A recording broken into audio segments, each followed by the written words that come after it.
Hello everyone. Class ninth, विषय हिंदी, पाठ संख्या सेकंड, मेरे संग की औरतें। बेटा आज इसके क्वेश्चन आंसर समझा रही हूँ आपको, ठीक है।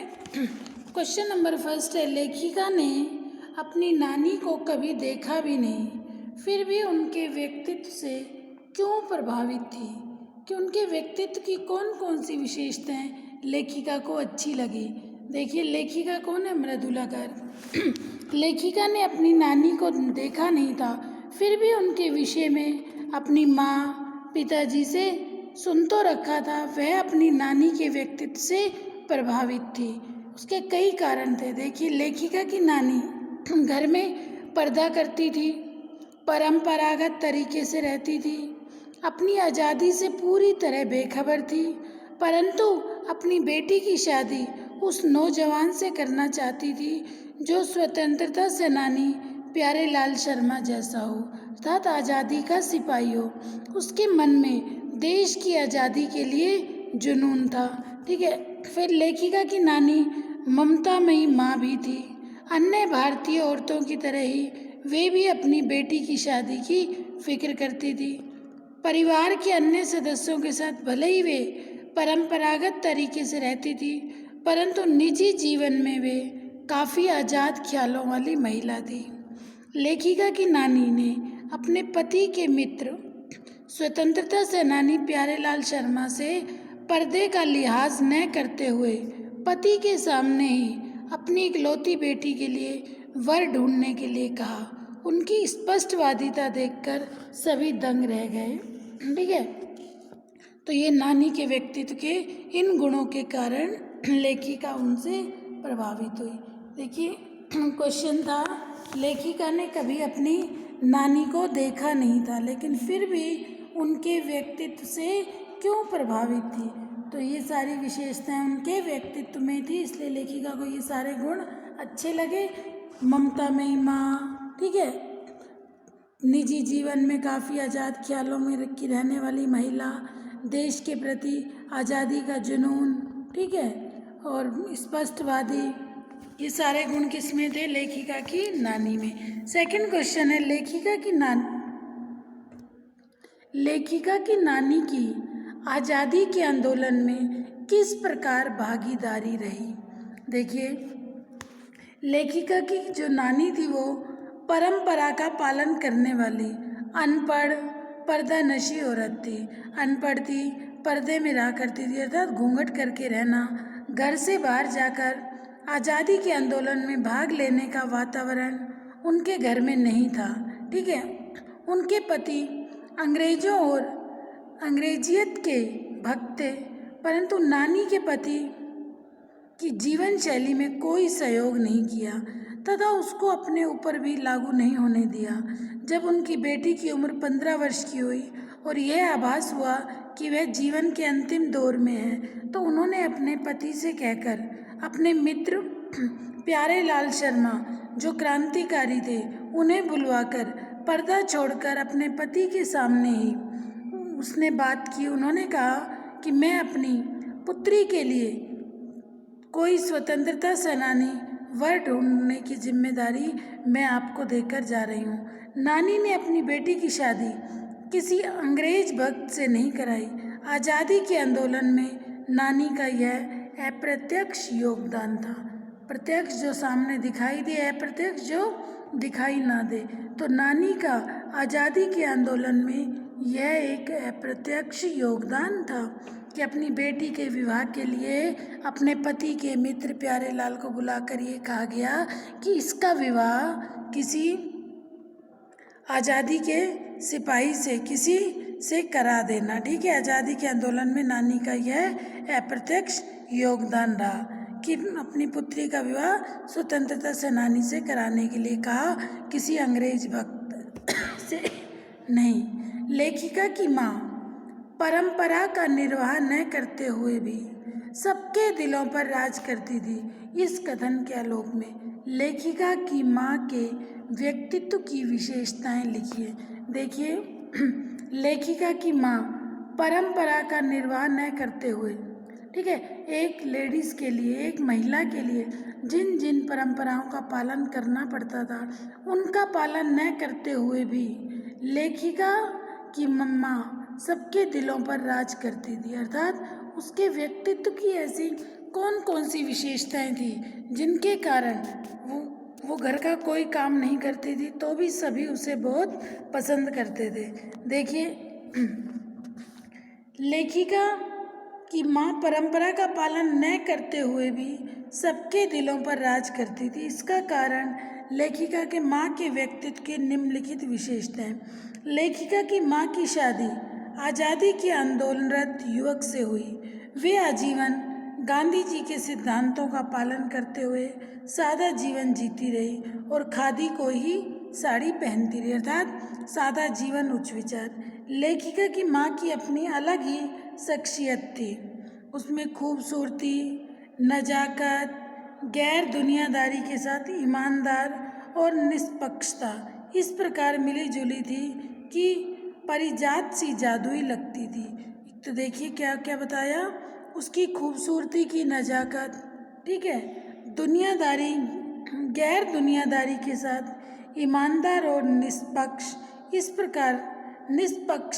इस प्रकार मिली जुली थी कि वे परिजात सी जादुई लगती थी। ठीक है। नेक्स्ट, लेखिका की माँ के मन में आज़ादी का भरपूर जुनून था। उसे भरपूर निभाती भी थी, वह जुनून में अपने तरीके से निभाती थी। लेखिका की माँ कभी झूठ नहीं बोलती थी। लेखिका की माँ एक किसी की गोपनीय बात को दूसरे को जाकर नहीं कहती थी, इस कारण उन्हें बाहर वालों का अपना दोस्त मानते थे। लेखिका की माँ का सारा समय साहित्य पढ़ने, साहित्य की चर्चा करने, संगीत सुनने में बीतता था। लेखिका की माँ का सारा समय साहित्य पढ़ने, ठीक है, संगीत सुनने और साहित्य चर्चा करने में बीतता था। ठीक है। उनके व्यक्तित्व की क्या क्या विशेषताएं बताई।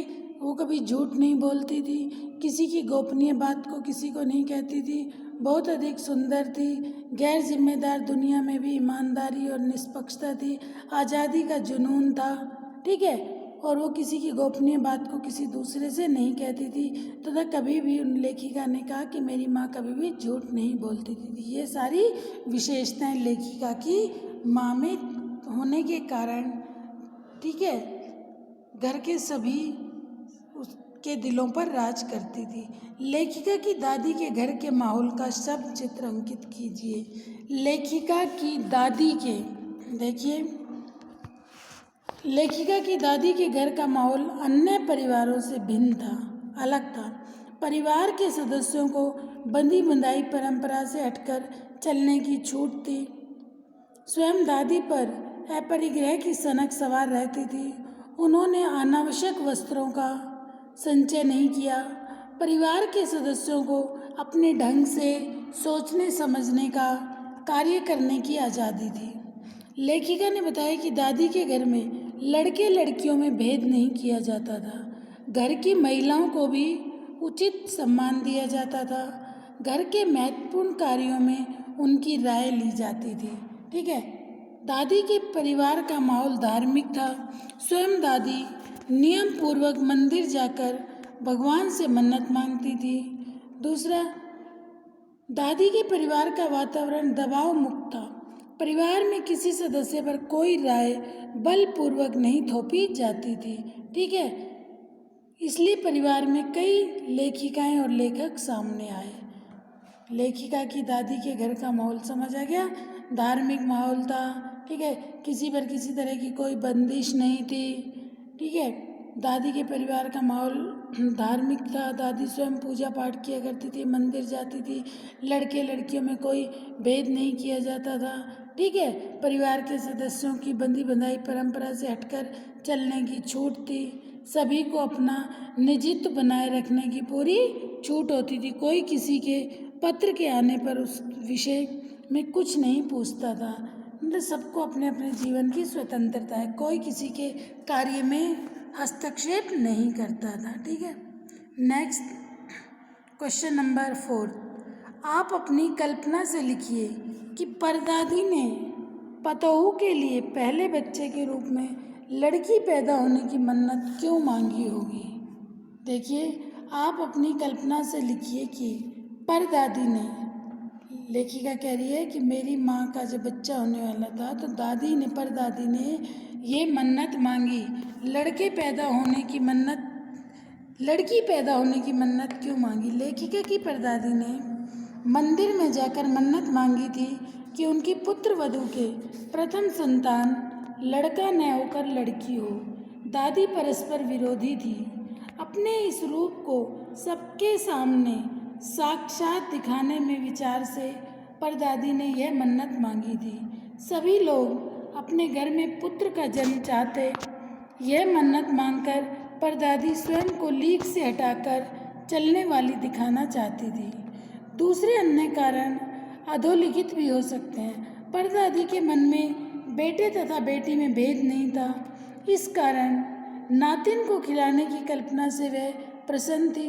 परदादी जानती है कि पुत्री पुत्रों की अपेक्षा अधिक उत्तरदायी, सेवाभावी, घर परिवार का ध्यान रखने वाली होती है। परदादी धार्मिक विचारों की थी। नातिन के बड़े होने पर उसका विवाह करके वे एक धार्मिक कर्तव्य का पालन करना चाहती थी। ठीक है। गांधी जी के नेतृत्व और विचारों वाले वातावरण में नारी के बढ़ते सम्मान और महत्व ने भी परदादी को पुत्र वधू के लड़की पैदा होने की मन्नत मांगने के लिए प्रोत्साहित किया। समझ आ गया बेटा। नेक्स्ट क्वेश्चन है डराने धमकाने या क्वेश्चन नंबर 5, डराने धमकाने या उपदेश देने, दबाव डालने की जगह सहजता से किसी को भी सही राह पर लाया जा सकता है। पाठ के आधार पर तर्क दीजिए। देखिए बेटा, क्वेश्चन है हमारा कि किसी को भी डराने धमकाने, उपदेश देने या दबाव डालने के बजाय सहजता से भी किसी को सही राह पर लाया जा सकता है। ऐसे कौन सा प्रसंग इस पाठ में आया कि जिससे आपको ये समझ आया कि किसी व्यक्ति को डराए धमकाए बिना, उपदेश दिए बिना हम सही रास्ते पर ला सकते हैं। देखिए, हर समाज में बेटा कुछ लोग ऐसे भी होते हैं जो सही मार्ग से भटककर गलत मार्ग पर चल पड़ते हैं। हर समाज में हर तरह के लोग होते हैं। कुछ लोग ऐसे जो सही मार्ग से भटककर गलत मार्ग पर चल पड़ते हैं। ठीक है। ऐसे लोगों को सुधारने के 2 तरीके अपनाए जाते हैं। एक तो ऐसे व्यक्ति को दंड देना और दूसरा उसे उपदेश देना। या तो हर समय आप उसे समझाते रहेंगे या उसे पनिशमेंट करेंगे। प्रत्येक समाज में सर्वाधिक प्रचलित दंड देने का ही है कि कानून बने हुए हैं। कानून, पुलिस, न्यायालय, जेल इसी व्यवस्था के अंग है। दूसरी व्यवस्था है नीति और धर्म के उपदेश देना। प्रथम व्यवस्था की तुलना में जो द्वितीय व्यवस्था है कुछ कम प्रभावशाली है। कहना न होगा कि दोनों ही व्यवस्थाएं स्वयं में पूर्ण नहीं है तथा उनका परिणाम 100% नहीं होता।